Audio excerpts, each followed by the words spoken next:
ni mo ma sura chama zigi meka nyamada ka nyashin jabara numo wala sa famu ya bise sura ofe shiri flati be bonanga kuna foni na mimbi wala like awye malikunga ani jien famore bukunga ama fa woni ye apma sele ye Mali Cœurs Unis association ye bonyama segi ngene sigi singa ka beni sibiri utikalot le gale bangoni zegene korabuku kaufi wale nyumandoi ani demedi de tugura nyona sigida matanyo na de lotomona nyamada keleke ufe faso jobara ula sigida jobara ula kabunya masigi jonjon dengu ula ama ula dunia kafo nimbara numbela jele shiriara anga nyinikela Mamadou Ben Sherifa Sumanoni akajatala nohomo nkone unyana ukasoro lefle Inkana musigilin fleur asigira singa association fait mume wole ko Mali Cœurs Unis akune wala sa ka banymankela o mamunu ni ka dongodo baraketa lo we nyumanke ka nyeshi mawore ma wala sa sigida ka tanye ka jonjon dike ka do oluma ku ka nyumaya ka se ka awali nyumando uye ni sigida ka tanye srado de yi parce que association mendo abe deme de ke mogo ma ka se mogo ma mogo ba fo mogo munu ni deme ka kan abudu de deme a sigira ma me amba do baram bi ka kafe biwina a yere bi ka an yere ni soja parce que ani mogo dona nyona bi ambe min ko na yere bi am se ka fo sensibilisation de do sensibilisation fene do fene obe anga bana do de bene na bo ko VIH sida abo o de konna na bi ka yira mogo la ka fo bana bi ka cheni ke jamana en kono mais bibi na yira ka fo commune en konna na bana be bangoni ani sikoro de la ango ante sigi kan bolo da ansenga anu jara ka kuma ngamina sensibilisation do bolo da bara mi se ka nya chogo mina am se ka ambalmo bo filla chogo mina ku deme pour que bana kana se ka propager parce que ni febe kera bi ambe bolla jeunesse ko la ni be bolla jeunesse ko la na yere do anga bara bebe taw de fa la bo kenya du fene te soro ni biga jeunesse ko no fika kenya de soro ma tamunu garske dona ni jonjon na yu ka ni soja yira kosebe uye jonjon diba no ye association Mali Cœurs Unis mawe uye foli kerenke ka nyeshuma uya yiro ka kuma la fana ka foko ni jonjon indilen kofe ubena chama de fara uka baraketo la wala sa alibi la yini e femme no e sigida nya tagawe olu se ka sabati kosobe ni mbonyai ne ni sodiara foka damanteme e ma e feve nga pridira mo shima ka sifone kele ne kasira ni korododi ne fembe de ken quartier la ka fembe ken commune on est depuis 1960 bangoni flabougou mais en matière de sport hali boli athlétisme ne aucun commune ka quartier le football aussi et je suis champion du district de Bamako en 83 quart de finale de la Coupe du Mali en 84 actuellement je suis homme de radio mais neni mbeke nga quartier mbange dugui machima fo ko feno fleko amine bonyakama ni groupe de fleurs Mali Cœurs Unis olu de ne ka bara donc akanyi ole kama ne kasira o tamanen ko fe jonjon min dirane ma fo a jarani ko jugu mais ne kelentate jonjon ne ba fo ko bangon jeune be ka jonjon do à travers ma personne donc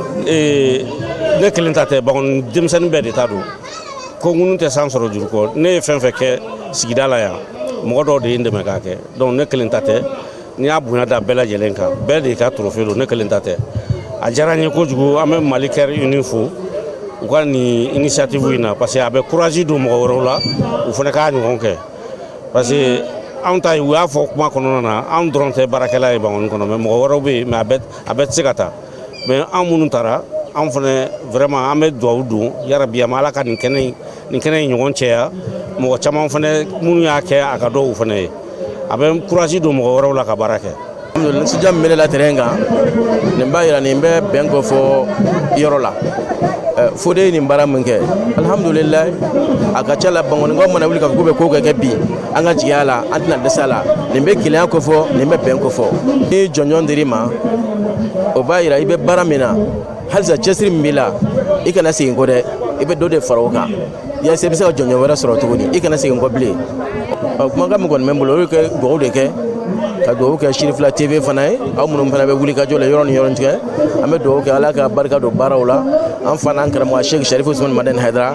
an karamo do fado me do ka ere ko sebe alaka barka do barala alaka jamana alaka kolosi alaka nyata amalo donia ka fo nin kɛnɛ in kun cɛra ni jɔnjɔn dili ye maatanw ma maatan minnu sugantira k'a yira k'a fɔ k'olu de ka wulikajɔ ni cɛsiri barika bonyana sigida ɲɛtaga la ani dɛmɛdiw fo ka taa bila kɛnɛ kan nisɔndiya fana kɛra ni fɔliw ye. Te Ideal Plus te kurado min jirala te mina wanew na ka bɛn ni sibiri uti kalo tile gale ye te Ideal Plus jabala la Bamako suguba la ma caman wele ngume a kɛnɛ ka kunnafoni dilaw fɛnɛ kun be an ka ɲininikɛla Hamidu Badini n'a ka jatala Sedu Ɲarew ka fɔla u ka sɔrɔlen filɛ.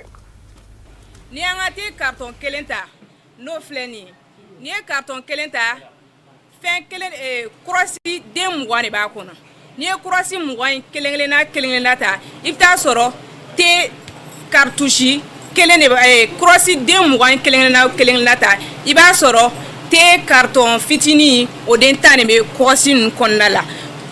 carton fitini fɛnɛ kelen-kelenna kɔnɔna la 25 grammes de bɛ o kɔnɔ o tɛmɛlen kɔfɛ nɔ an ka te bɛ dilan min te yɛrɛ a bɛ bɔ Chine mais ama do teko la an kun fɛ an wulila an sɛgɛsɛgɛli caman kɛ ka do an ka santé n'o ye an ye sɛgɛsɛgɛli kɛ k'a lajɛ n'a sɔrɔ a ka ɲi adamaden ma a bɛ mun lase adamaden ma ni kɔlɔlɔ t'a la adamaden ma an ye o yɔrɔ lajɛ kosɛbɛ donc ni an ka te ni kɔngɔ b'i la ni wulila sɔgɔma k'i ma dumuni kɛ i bɛ an ka te min fosi t'a la kɔlɔlɔ fosi t'a la wa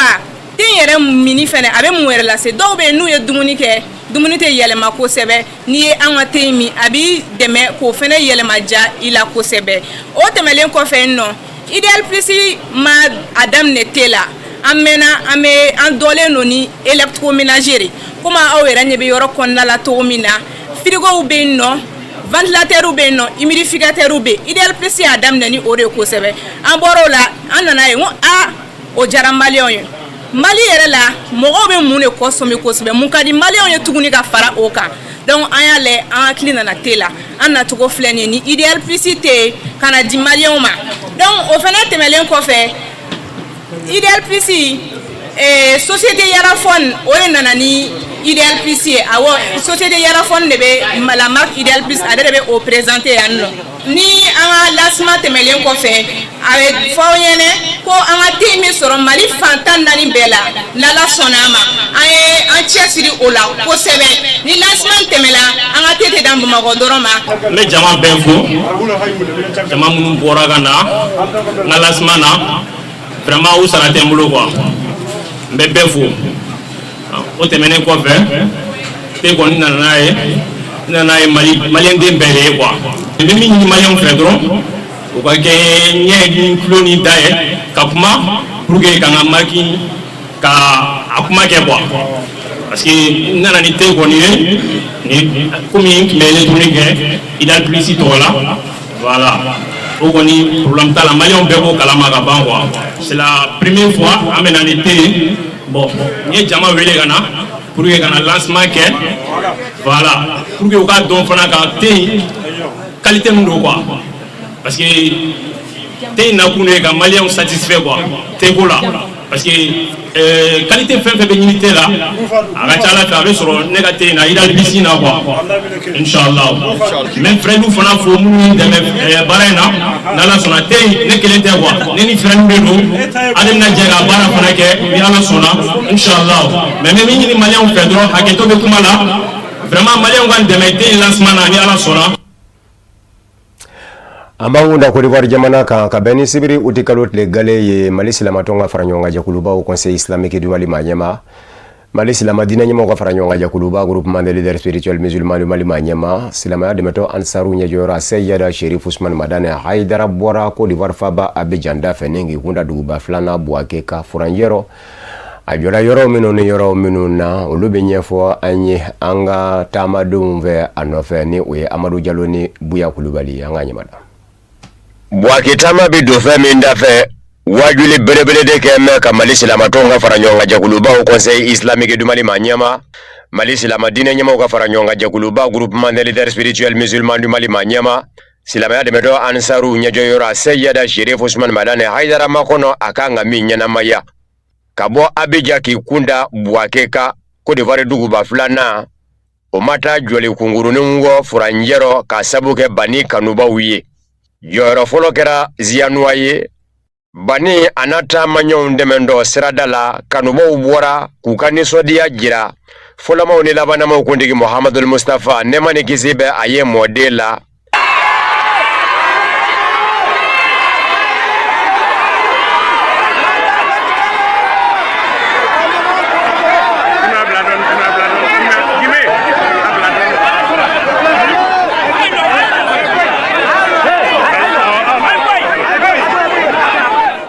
Kwa danga tɛmɛ u ka dugu fɛ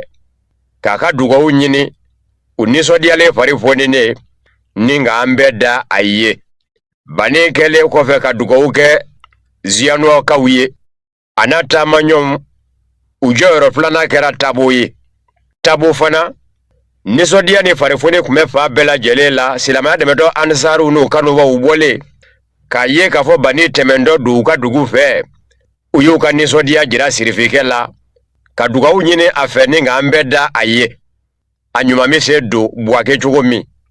Tumodikaw fɛ yen jɔyɔrɔ sabanan kɛra yen ye yanni ya musokoro cɛ. Silamɛya dɛmɛtɔ Ansaruw n'u kanubaw tun bɛ gidɔrɔnda la u nisɔndiyalen fari foninen k'a ye ko u ɲɛ de bɛ da sirifikɛ tɛmɛntɔ kan o farifoni tun bɛ fa bɛɛ lajɛlen la. Nin bɛ nakun ye fɛn min ye ka kanu jira Bamada ni den ni Bashida Tarawele den la. Ya musokoro donda la n'o ye Cote d'Ivoire capitale politique ye. Silamɛya dɛmɛtɔ Ansaruw nana Bani kunbɛn ya musokoro donda la.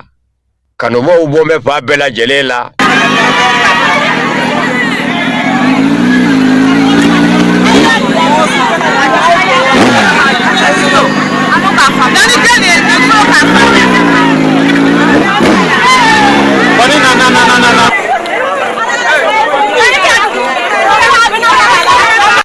Jɔyɔrɔ laban sirifikɛ na taama ɲɔgɔn fɛ yanni Buwake cɛ o ye Tiebisu ye.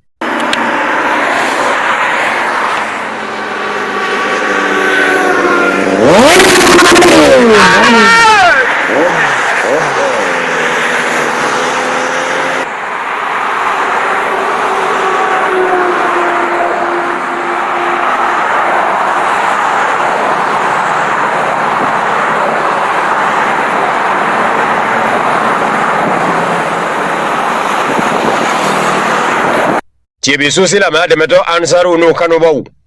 bɛɛ nisɔndiyalen fari foninen k'u ɲɛ ni Bani ɲɛ kɛ naani ye. Tiebisu kɔnɔ a tɛmɛntɔ nisɔndiya ko don farifoni ko don.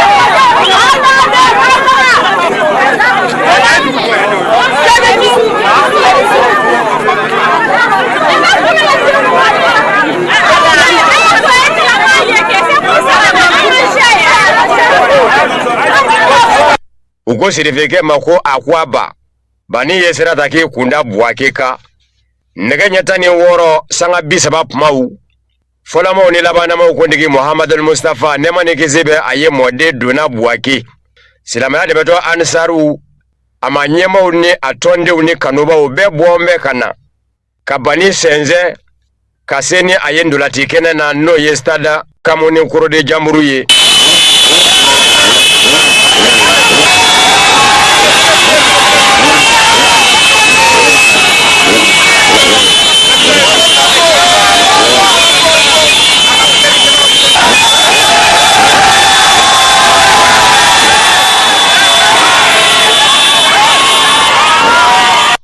Ye Buwake cɛ ani muso denmisɛn ani maakɔrɔ bɔnbɛ jamana tɔgɔla nɔnabilaw sigida ɲɛmaw laadala ɲɛmaw diinɛ ɲɛmaw bɛɛ bɔnbɛ ka jira sirifikɛ la k'a danga na Buwake.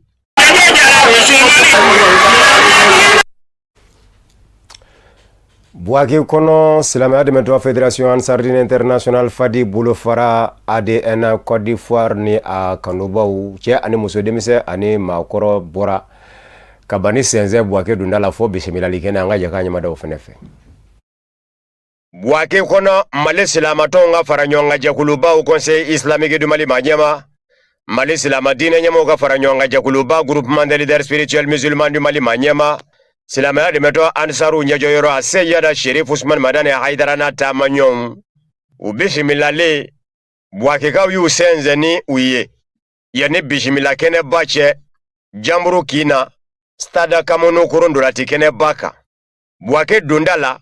kabo Bouaké corridor la folama oni labana ma ukondege Muhammadul Mustafa nema nekesibe aye mode utemena sira chaman ve Bouaké sira baw o kera sababu ye Bouaké ka denw cɛ ani muso denmisɛn ani maakɔrɔ minnu labɛn bɛ furanjɛrɔ ka makɔnɔ a tɛmɛndɔ olu ɲɛ ka se ka daka nisɔndiya ni farifoni kun bɛ bani tɛmɛnsira bɛɛ lajɛlen ka bɛn ni sebere uti kalo tile galen ye bani ka cortège ka tɛmɛni daminɛna kin fɔlɔ min na Bouaké kɔnɔ o ye Nimbo ye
Nimbo cɛni muso denmisɛnni maakɔrɔ bɔlen kundu gidɔrɔnda la ka nisɔndiya ni farifoni jira sirifikɛ la wasale a ka yeli la Mali silamatɔw ka fara ɲɔgɔn kan jɛkulubaw Conseil islamique du Mali maɲɛma Mali silama diinɛ ɲɛmɔgɔw ka fara ɲɔgɔn kan jɛkuluba groupement des leaders spirituels musulmans du Mali maɲɛma silamaya dɛmɛtɔ Ansaru ɲɛjɔyɔrɔ Sejada Sherif Usman Madani Haidara n'a taama ɲɔgɔn sɔrɔ la k'u kunda commerce quartier kan yen fana nisɔndiyaw kunbɛn silamaya dɛmɛtɔ Ansaru n'u kanubaw la siradaw la folamaw ni labanamaw kuntigi Muhammadul Mustafa nema ni kisi bɛ a ye mɔden sɔrɔla k'i kunda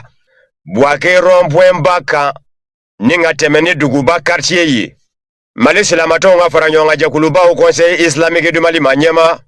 Mali silama diinɛ ɲɛmɔgɔw ka fara ɲɔgɔn kan jɛkuluba groupement des leaders spirituels musulmans du Mali maɲɛma silamaya dɛmɛtɔ Ansaru ɲɛjɔyɔrɔ Seyada Sherif Usman Madani Haidara n'a taama ɲɔgɔn u sɔrɔla ka don Jamburu quartier la bisimilali kɛnɛ labɛn bɛ yen de kɛrɛnkɛrɛnnen ɲɛna stade Kamono koro la Bouaké a ma ɲɛmɔgɔw diinɛ ɲɛmɔgɔw ladala ɲɛmɔgɔw jamana tɔgɔladonnabilaw sigida ɲɛmɔgɔw ka fara silamaya dɛmɛtɔ Ansaru n'u kanubaw ka jama bɛ ka sirifikɛ n'a taamaɲɔgɔnw makɔnɔ yen de a ma ladɔnniya ka fɔ taama in nɔ silamaya dɛmɛtɔ fédération Ansarudine internationale FADI a ɲɛmayaso ma ɲɛma caman bɛ kɛnɛ kan ka fara ɲɛmaba Adama Sanogo kan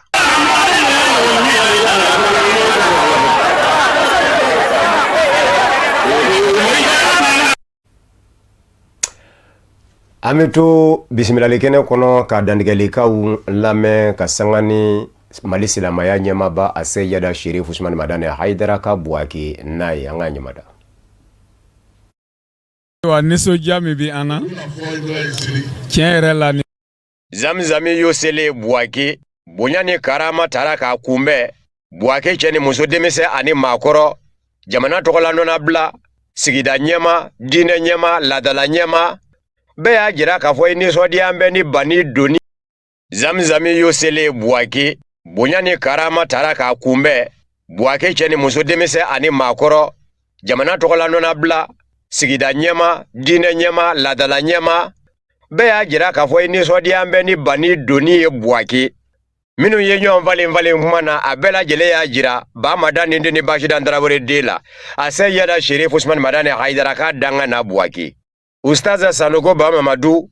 ale ye kɛnɛ dayɛlɛ ni alkurana kala ye ko labɛnni jɛkulu bɛɛ lajɛlen tɔgɔ la El Hadji Seynou Alassane n'o ye Fédération du Gbeke 2 o président ba ye silamɛya dɛmɛtɔ Ansar Bouaké mara a ye wale ɲuman wele ɲɛsin Mali silamɛw ka ɲɛmaaba mɔ a donni na Bouaké kɔnɔ ka nɛɛma kisi ɲini Ala fɛ ka kɛ danfɛnw la sɔn hɛrɛma kan ka foli di an ka imamuw ma n'olu bɛɛ ɲɛmɔgɔ ye an ka COSIM ɲɛmɔgɔ ye n'o de Cheikh Badiawari Touré a ma kɛnɛ sɔrɔ mais a ka représentant bɛ kɛnɛ kɔnɔ yan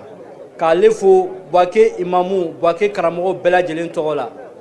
k'an ka monsieur le maire fo n'o ye monsieur le ministre Amadou Kone k'a fo a tɛ kɛnɛ kɔnɔ mais a ka représentant bɛ yan ka Bouaké an ka maa weleli bɛɛ lajɛlen fo ka foli kɛrɛnkɛrɛn k'a di an ka ɲɛmɔgɔbaw ma n'o ye international ɲɛmɔgɔ ye Fadi ani ka cabinet mɔgɔw fo ka CA mɔgɔw bɛɛ fo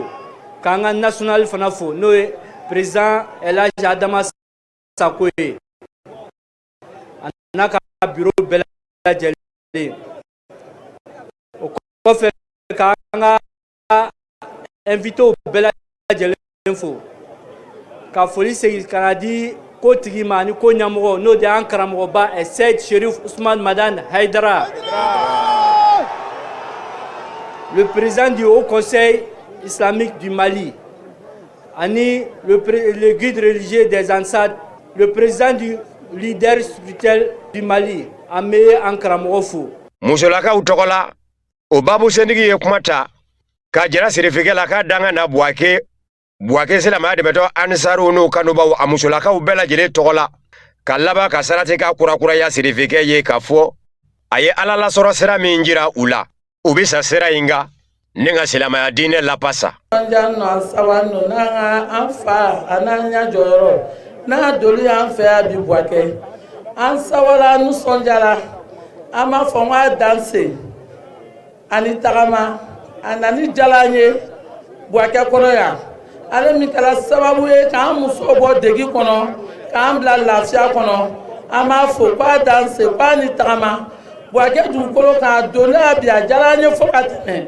o tɛmɛni kɔ an b'an baw yɛrɛ fɔ a n'an ba mun bɛ tagama na a n'an ka serifu den mun b'a kɔ ka na an ka foli bɛ ninnu bɛɛ ye o bɛna dugawu min k'an ye an b'o fo o kɔfɛ an b'an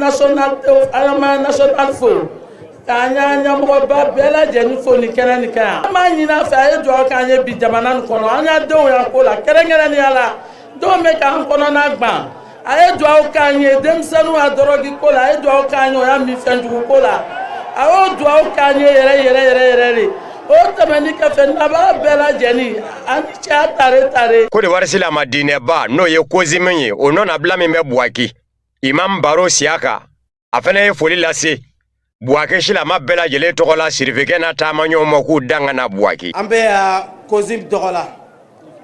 Conseil supérieur des imams et des affaires islamiques dans le vallée de Bondama Bouaké Imam Badiawari Touré a y'an bila ka na ne ni Imam Ahmad Touré k'an na ka na awa a lɔyɔrɔ la k'a ladigi ka filɛ a fɔla ye ko an ye seku bɛ nana an ye cɔnba bɛ nana n'o ye an karamɔgɔ ye awa a don bɛ nana ale le ka dugu kɔnɔna yan ale le fana ye COSIM ɲɛmɔgɔ ye a tɛ ɲa fo ale Badiawari yɛrɛ ye se yan nka degu kama an b'a se ka yan sɔrɔ a k'anw bila ka na ko a ye na ka na bi maana a représenter ko Cheikhou Danse a bisimila Bouaké imamba bɛɛ lajɛlen tɔgɔ la COSIM régional tɔgɔ la ko a tare a marhaba inshallah Ustaz El Hadji Umar Faruk Ouattara ni ale ye silamɛya dɛmɛtɔ Ansaru kɔnɔ wajulikɛlaw ka bonda maa ye Wuduhu Fédération du Gbeke 2 la a fana y'a ka nisɔndiya jira Mali silamɛw ka ɲɛmaaba nali la Bouaké kɔnɔ Seyd Cherif Madane Haïdara i ka kalanden bɛɛ tɔgɔ la Côte d'Ivoire Wuduhu national n'o an ka ɲɛmɔgɔbaw ye Alayi Musa Sangare Jata Ibrahima Konate o n'o ka bureau bɛɛ lajɛlen o bɛɛ lajɛlen y'o kumakan don anw da ka bɔ ka waleɲuman foli di ma an karamɔgɔ Seydou Soumaïla Haidara i ka kalandenw ko bɛ se ka mun de fɔ e Haidara ye an bɛna kuma fɔ e Haidara ye tandokana ka ɲɛsin ma fa huwa zu hasrin o kuma kundagala ka surun kojugu e Haidara fɔli la Haidara e fɛn fɛn di ma y'a tila ni diɲɛ cɛ i ma foyi dɔn k'i kɔmɔ o to i ma foyi fisaya silamɛya ma ala ye fɛn fɛn di ma y'a bɛɛ segin k'a di ala ma haza bikulli ikhtisar wassalamu alaikum wa rahmatullah Bouaké député maire ni kɛnɛ denbaya b'u bolo o nɔna bila Dabo Salif a ye foli lase Sidifikɛ n'a taamaɲɛw bɛɛ lajɛlen ma k'u dangana Bouaké kɛn bɛ k'u bisimila badenya kɔnɔ sinjiya kɔnɔ teriya kɔnɔ alors au kɛrɛfɛ Haidara yɛrɛ a yɛrɛ Bouaké kan kosɛbɛ a tɛgɛrɛ fɔ wala o ye tiɲɛ Haidara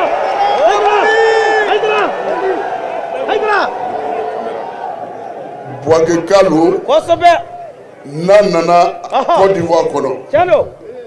ka jigin Abidjan alhamdulilayi mu Abidjankaw ni mun ka kan o y'o sɔrɔ kosɛbɛ a hakili jigila Bouaké la tiɲɛ don a ko k'a bɛ na ka na Bouaké kɛ deuxième ville ye ka na en visiter donc maire m'o lɔyɔrɔ sɔrɔ yɛrɛ bon an yɛrɛ fana mun bɛ a lɔn min ye Haidara ye alhamdulilayi pour avoir été à ses côtés depuis les années 88, 9, 10 ça c'était une belle époque donc cette choix là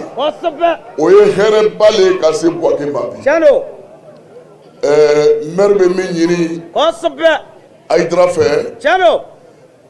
o bɛna fɔ Haidara ye sini le maire dit que tu as la clé de la ville tu es venu chez toi bonne arrivée chez toi maintenant là est sini jira an na n'a yɛrɛ ye kɛnɛ sɔrɔ a b'o fɔ inshallah bani kɛlen ka kuma ta a ye bonyamasegin kɛ Bouaké cɛ ni muso denmisɛn ni maakɔrɔ ye dugu maa ɲɛmaw ni ka bonyamasegin kɛrɛnkɛrɛn an balakaw ni sifinnakaw ye bani y'a jira k'a fɔ an balakaw ni sifinnakaw ka ko t'a bolo tulon nɔ bawo silamɛya yɛrɛ maa fɔlɔ kɛra musolaka ye n'o ye Khadijatul Kubura ye wa don min na a mɔkɛ ye silamɛya lase Makan kɔnɔ sifinnakaw de ye Alakira jaabi a ye bilasiralikan ɲɛsin sifinnakaw ma u k'u janto bangebaaw la k'u barika ɲini k'a sɔrɔ u k'u yɔrɔ jɛnya kundanfɛnw min na o min ɲɔ bɛ diɲɛ ɲɛfɛ bi n'a kɛn bɛ ka sifinya halaki diinɛ ɲɛmaaw ka ɲɔgɔn minɛ bani ka kuma sera o fɛnɛ ma silamɛya min ye hinɛ ni makari diinɛ ye n'a bilama yɛlɛma bɛ ka kɛ maafa diinɛ ye faamu cogo jugu fɛ bani da sera o fɛnɛ ma kɛnɛ sɔrɔla ka kunjɛ ni dugawu don ye Bouaké kɔnɔ dantigɛli kɛnɛ kɔnɔ ma ladɔnya k'a fɔ silamɛya dɛmɛ sɔn fédération ansarudine internationale fadi ɲɛmaaba Adama Sanogo kunbɛ a ye kuma ta k'a ka hakilinataw di ani imama Malika Tesuge ni ale kun bɛ Abidjankaw nɔfɛ taama na ka na Bouaké olu tɔgɔ la an ka jɛ k'a ɲɛmada wa nisɔndiya min bɛ an na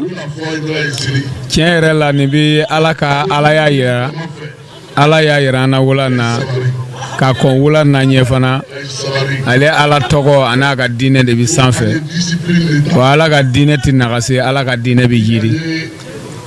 a Seydi Seydou Soumaïla Haidara a ye wajulu kɛ fadenkɛnɛ min na sugu kɛrɛfɛ karamɔgɔ cortège mobili kɔnɔ jama dama bi a tɛ ku ye cortège min bɔra a nɔfɛ ka bɔ Abidjan ka na Bouaké a kɔnɔmɔgɔw dama tɛ ku fadenkɛnɛ na bi donc bi an bɛ kɛnɛba kan sini fana wajulu bɛna kɛ sini fana terrain ba de kan o bɛ Ala ka Alaya yira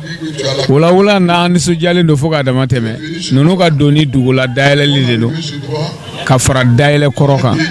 jidili don ka fara jidili kɔrɔ fana kan tiɲɛ yɛrɛ la an bɛ Bouaké imamu fo ka yan autoritéw ni maires bɛɛ fo ka Ivoirien bɛɛ lajɛlen fo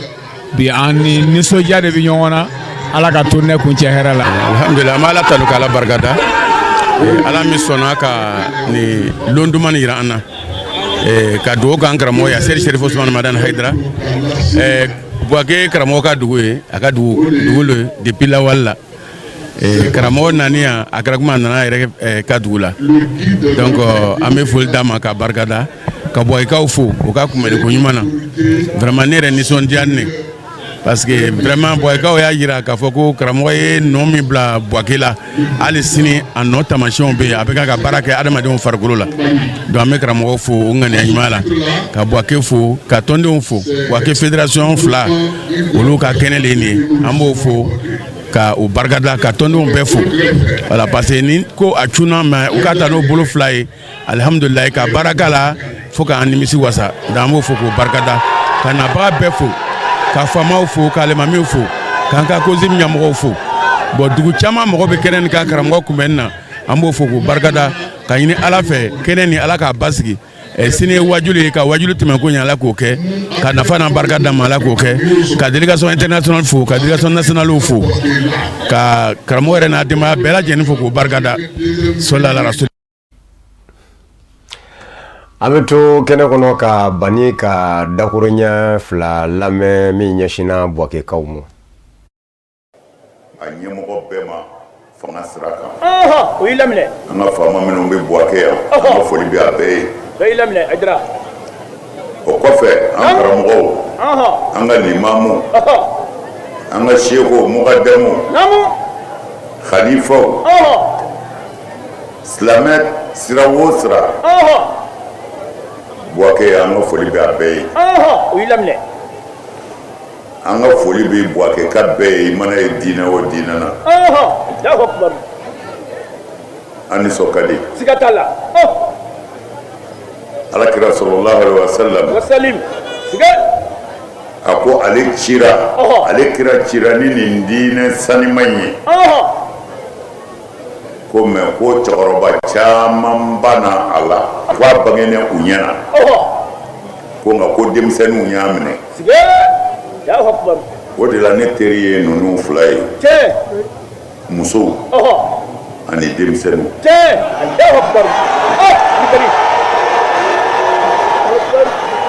Kulibali do dɛ o de la n ka conseil caman bɛ yen n b'a ɲɛsin denmisɛnninw de ma kɔrɔ de b'a la du o du a bɛ jigi y'a denw de dugu o dugu a bɛ jigi y'a denw de jamana jigi y'a denw de ni den ɲɛna kabini i ma sa i satɔ b'i lafiya ko n bɛ taa ka cɛ dɔw to n kɔfɛ walima muso dɔw to n kɔfɛ u bɛ se ka ko dɔ kɛ nka i sabali man i denw ye cogo dɔ la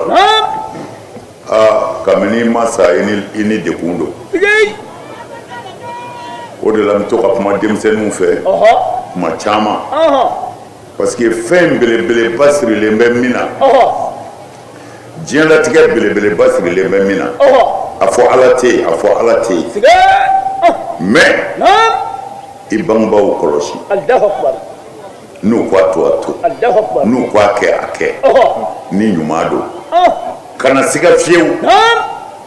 i ka hɛrɛ b'o de la wallahi denmisɛnnin fɛn o fɛn n'i sera k'i bangebaaw dusu suma u sara u balola